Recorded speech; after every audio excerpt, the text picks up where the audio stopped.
Hi guys, welcome back to my channel. I'm Chantel and I blog over at Intentional Homeschooling.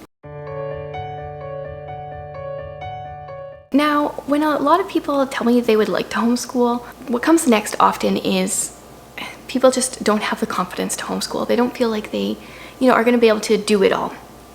And today I want to bust the whole do it all myth and share some advice that other homeschool moms have given to give you the confidence boost that you need to homeschool. Okay, first off, let's just say you don't have to do it all. You don't have to teach all the subjects. You don't have to worry about missing something. Things will fall through the cracks, but they fall through the cracks at school too. Kids don't learn everything at school, and they won't learn everything in your homeschool, but they're gonna be okay. If you have taught them to learn and to love learning and how to figure out answers for themselves, then anything you miss, they will be able to go back and fill in. One of the comments was just fantastic, and someone said, you are their mom and no one's going to care more about them, love them more. So who better to give them their education than someone that has their best interests at heart? One of my friends online, Sodbuster Living, I love that she wrote, because this is so common too. Mothers often tell me, I would love to homeschool, but I don't have the patience for that. My kids would get on my nerves and I'd get annoyed and I would just yell. And she said something so profound. I'm actually just going to read it because I love how she said it. She said, first of all, why do we have patience with incompetent employees or fellow workers or bosses, but suddenly none with our own flesh and blood? Patience is not a gift, it's a virtue, which means we work on it and perfect it. Brilliant, yes. We're gonna lose our patience, we are, but we work on it, we get better. And honestly, the more time that I've spent around my kids, the more patient I become, probably because I'm working on it, but also too because I am helping to shape and form them. Whereas I know the year my daughter went to school, she came home and she was so tired of holding it in all day that by the time she came home, she was just ready to explode.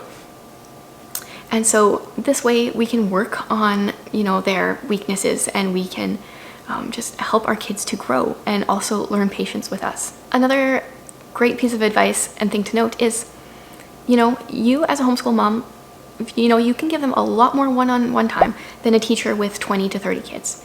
Even if you have 5, 6, 7, 8 kids, that's still a better ratio than the teacher has in the schoolroom. What I like to do too is sometimes you don't realize how much your kids are learning throughout the day because they're just, they're cooking or they're playing something or this or that or the other thing.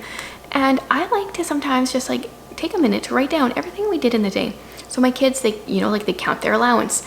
So they do addition. They figure out what they want to save for and how much money that will take them. Or they figure out how many more months of allowance they need before they save up for a certain amount of money to buy this certain thing. And there's tons of different math that goes on there. And same with cooking. You can do all sorts of different kinds of math. My daughter likes to write stories, so she's often doing all sorts of grammar things, spelling, and there's so many things that just take place in your everyday life with kids following their interests that count as school. But we often don't think of it that way. Because I love books, I like this one. Someone just said to read a lot. I don't know if they meant you as the homeschool mom or your kids, but either way, it's both great. You guys just read a ton. Actually, that is one of the things that we do a lot in our homeschool. At lunch and at supper time, we listen to an audiobook. We have a family audiobook going, and it keeps the kids, a little less chatty at the table, and then we get in a book. So they're learning about different countries. Sometimes they're learning about different missionaries. They're learning about friendship, all the different things that come with reading. Plus, we're creating this family culture around books. Someone's advice was to find an educational philosophy that works for you. I have a post that includes the main, the most common educational philosophies, which I'll leave linked below. But that is really been beneficial for me. It took me a while to figure out, that unschooling is actually best for us. And I am planning on doing a video soon about should you unschool / the personality type that works best for unschooling. So watch for that.